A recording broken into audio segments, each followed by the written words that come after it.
தென்காசி மாவட்டம் சங்கரன்கோவில் அரசு மருத்துவமனையில் பணியிலிருந்த காவலர்களிடம் மதுபோதையில் இருந்த இளைஞர் ஒருவர் வாக்குவாதத்தில் ஈடுபட்டார்.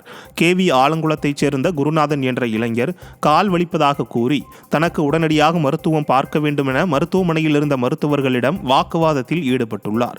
இளைஞர் முழு மதுபோதையில் இருந்ததால் மருத்துவர்கள் அளித்த தகவலின் பேரில் அங்கு சென்ற காவல்துறையினருடனும் இளைஞர் வாக்குவாதம் செய்துள்ளார்.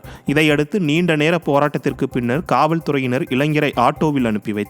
திறனற்ற திமுக ஆட்சியில் 24 மணி நேரமும் தடையின்றி மது கிடைப்பதாக மக்கள் குற்றம் சாட்டுகின்றனர். திருவாரூர் மாவட்டம் நன்னிலம் அறிஞர் அண்ணா பேருந்து நிலையத்தில் மேற்கூரை இல்லாததால் பொதுமக்கள் மழையிலும் வெயிலிலும் நிற்கும் அவல நிலை ஏற்பட்டுள்ளது. பேருந்து நிலையத்தில் அனுமதியின்றி டீ கடை, ஃபேன்சி ஸ்டோர், பேக்கரி போன்ற கடைகள் ஆக்கிரமிப்பு செய்துள்ள நிலையில் பேருந்து நிலையத்தை பயன்படுத்தும் மக்கள் பெரும் சிரமத்துக்கு ஆளாகி வருகின்றனர். இதனை நன்னிலம் பேரூராட்சி நிர்வாகம் கண்டுகொள்ளவில்லை என பொதுமக்கள் குற்றம் சாட்டியுள்ளனர். விடியா அரசு நன்னிலம் பேருந்து நிலையத்தில் ஆக்கிரமிக்கப்பட்ட கடைகளை அப்புறப்படுத்தியும் பயணிகள் வெயில் மற்றும் மழையில் பாதிக்காத அளவிற்கு மேற்கூரை அமைத்தும் தர வேண்டும் என மக்கள் கோரிக்கை விடுத்துள்ளனர். விநாயகர் சதுர்த்தி தொடர் விடுமுறையை முன்னிட்டு சேலம் மாவட்டம் ஏற்காட்டில் ஏராளமான சுற்றுலா பயணிகள் குவிந்தனர். அங்குள்ள ஏரியில் நீண்ட வரிசையில் காத்திருந்து உற்சாகமாக படகு சவாரி செய்து மகிழ்ந்தனர். மேலும் சுற்றுலா பயணிகள் அண்ணா பூங்காவில் பூத்து குலுங்கும் மலர்களை கண்டு பரவசமடைந்து செல்போன் மற்றும் கேமராக்களில் புகைப்படம் எடுத்து மகிழ்ந்தனர். சுற்றுலா பயணிகளின் வருகையால் வியாபாரிகள் மகிழ்ச்சி அடைந்துள்ளனர்.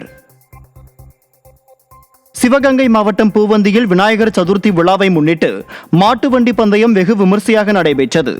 இப்போட்டியில் பெரிய காளைகள் மற்றும் சிறிய காளைகள் என இரு பிரிவுகளாக சிவகங்கை, மதுரை, புதுக்கோட்டை, ராமநாதபுரம், திண்டுக்கல் மாவட்டங்களைச் சேர்ந்த 23 மாட்டு வண்டிகள் பங்கேற்றன. இந்த நிகழ்ச்சியில் முதல் 4 இடங்களை பிடித்த மாட்டு வண்டிகளின் உரிமையாளர்களுக்கு வெற்றி கோப்பைகளும் பரிசுகளும் வழங்கி கௌரவிக்கப்பட்டது. இந்த பந்தயத்தை ஏராளமான பார்வையாளர்கள் உற்சாகத்தோடு கண்டுகளித்தனர். மதுரை மாவட்டம் திருமங்கலம் அருகே சர்வீஸ் சாலையில் நடைபயிற்சி மேற்கொண்ட தந்தை மகள் மீது கார் மோதியதில் இருவரும் பரிதாபமாக உயிரிழந்தனர். முகமது ஷாபுரத்தைச் சேர்ந்த துளசி என்பவர் 8 வயது மகள் சஷ்டிகாவுடன் குதிரைச்சாரிக்குளம் விளக்கு பகுதியில் செல்லும் 4 வழி சாலையின் சர்வீஸ் சாலை பகுதியில் நடைபயிற்சி மேற்கொண்டார்.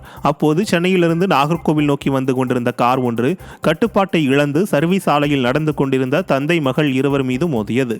இதில் தூக்கி வீசப்பட்ட சஷ்டிகா சம்பவ இடத்திலேயே உயிரிழந்தார். தொடர்ந்து சிகிச்சை பெற்று வந்த தந்தை துளசியும் சிகிச்சை பலனின்றி உயிரிழந்தார். சம்பவம் குறித்து போலீசார் விசாரணை மேற்கொண்டு வருகின்றனர். சேலம் மத்திய பேருந்து நிலையம் அருகே மாநகராட்சி திடலில் இளைஞர் ஒருவர் தலை நசுங்கிய நிலையில் சடலமாக கண்டெடுக்கப்பட்டுள்ளார்.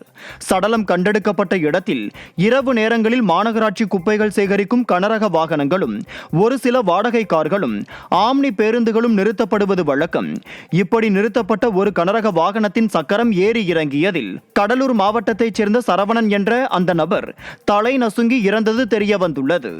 இது குறித்து வழக்கு பதிவு செய்துள்ள காவல்துறையினர் அவர் இறந்தது விபத்தா அல்லது கொலையா என விசாரணை மேற்கொண்டு வருகின்றனர்.